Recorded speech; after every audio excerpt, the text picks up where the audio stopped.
Hello and welcome to today's video. In the previous video of the repair series I was working on this instrument. This is the second part, as you understand. In the previous part I worked on the top and the ribs. They were in several parts, now it is in one piece again. And now I want to go ahead with the back. Unfortunately the joint is loose, as you see, and the bigger problem is that it doesn't have its original shape anymore. It is very bent. I think that it has got too much humidity.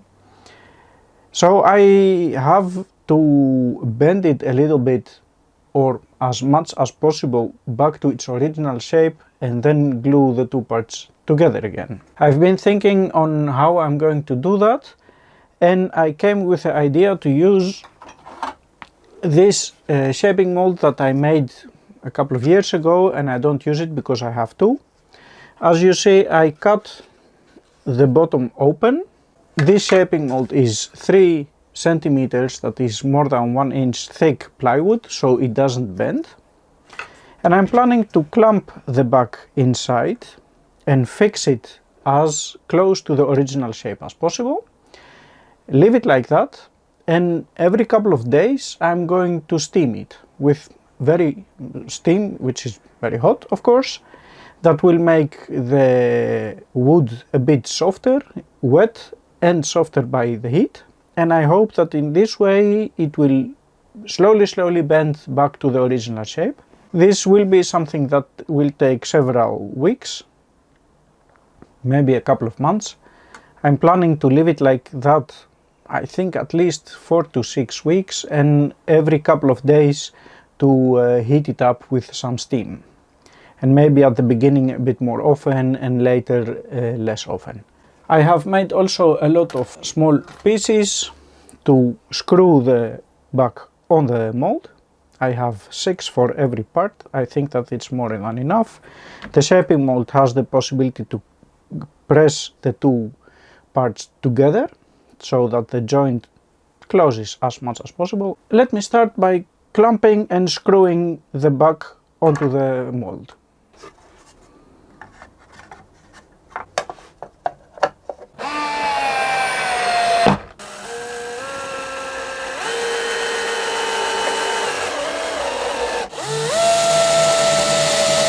This part is really very high. As you see, there is almost, I think, yes, more than half a centimeter of gap. So I am afraid to break it if I clamp it at once.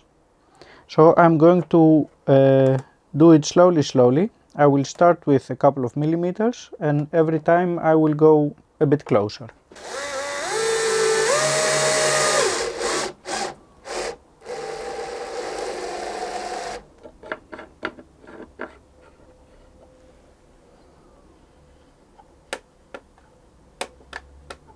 I think that for the beginning it is okay like that. I'll steam it now and then I'll leave it until tomorrow.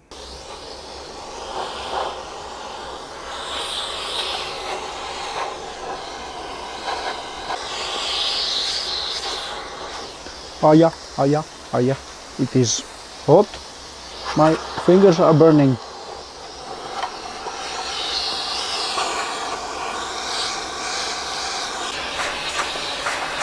I think that it's okay for now. I will leave it like that for today. Let it cool down slowly and dry. Here we are again, several weeks later, more than a month. I have steamed the back several times, and now it has returned close to its original shape. It's not perfect, but I don't think that it will become perfect.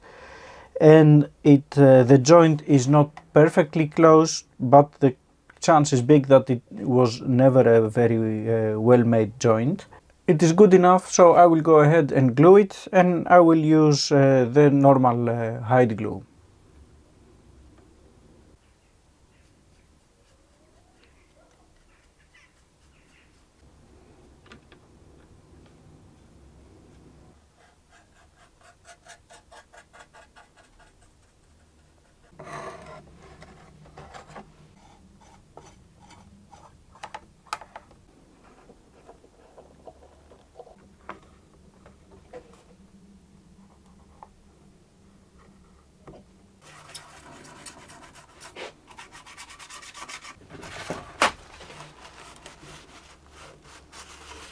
The glue is dry, let's remove all the clamps and see the result.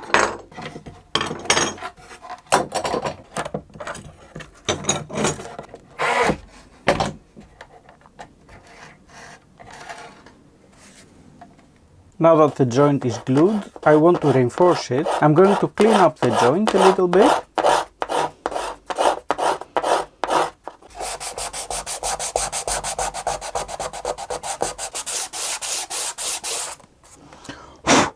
And to do this, I'm going to use that very thin plywood that I always use, that is less than 1 millimeter thick. I'm going to cut a long piece of plywood to cover the entire joint.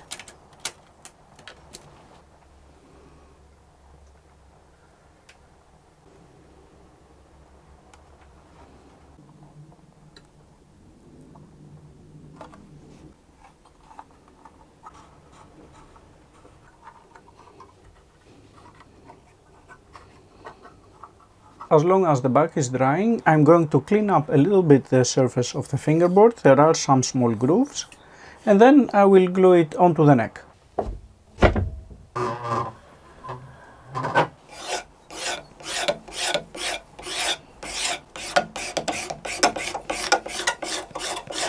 I will do a final control of the fingerboard as soon as it's glued on the instrument.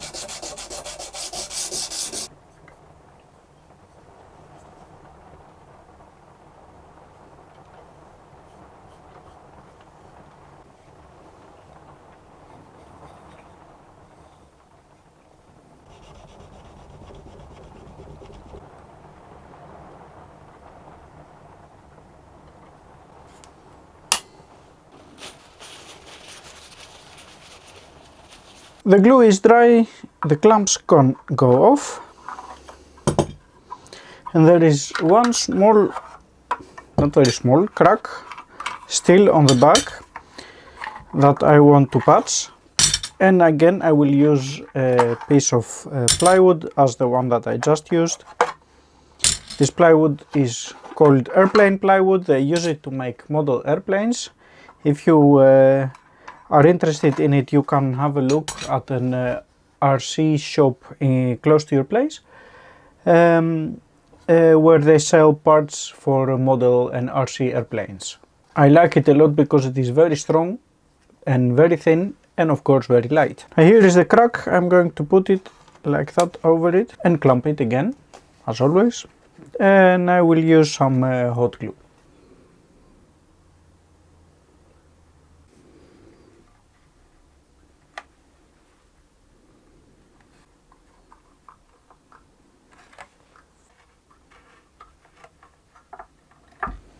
The back is in one piece again. That means that I can glue the original label in place.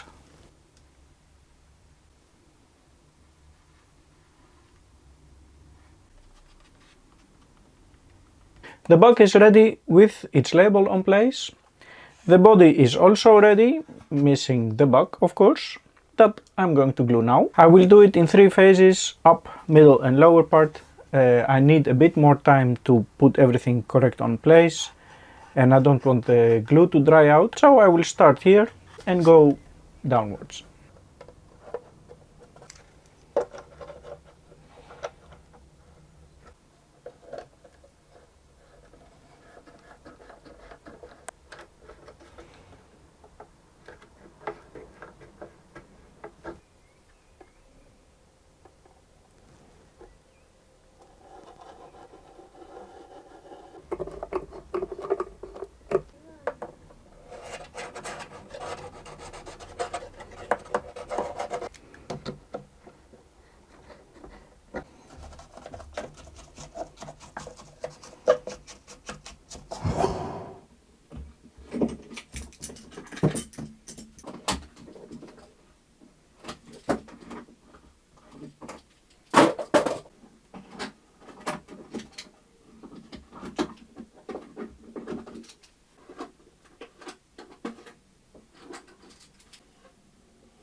The violin is in one piece again,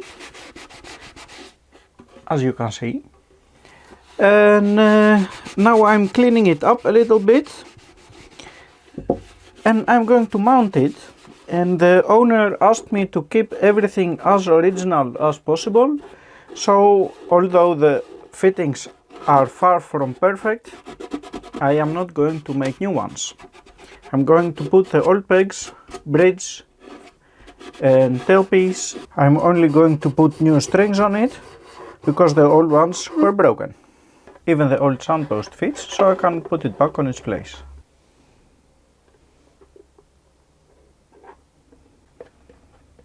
I'm going to put a little bit of paste on the pegs and put these on place as well. As I said, they don't fit very well. And finally I can polish the instrument and mount the strings.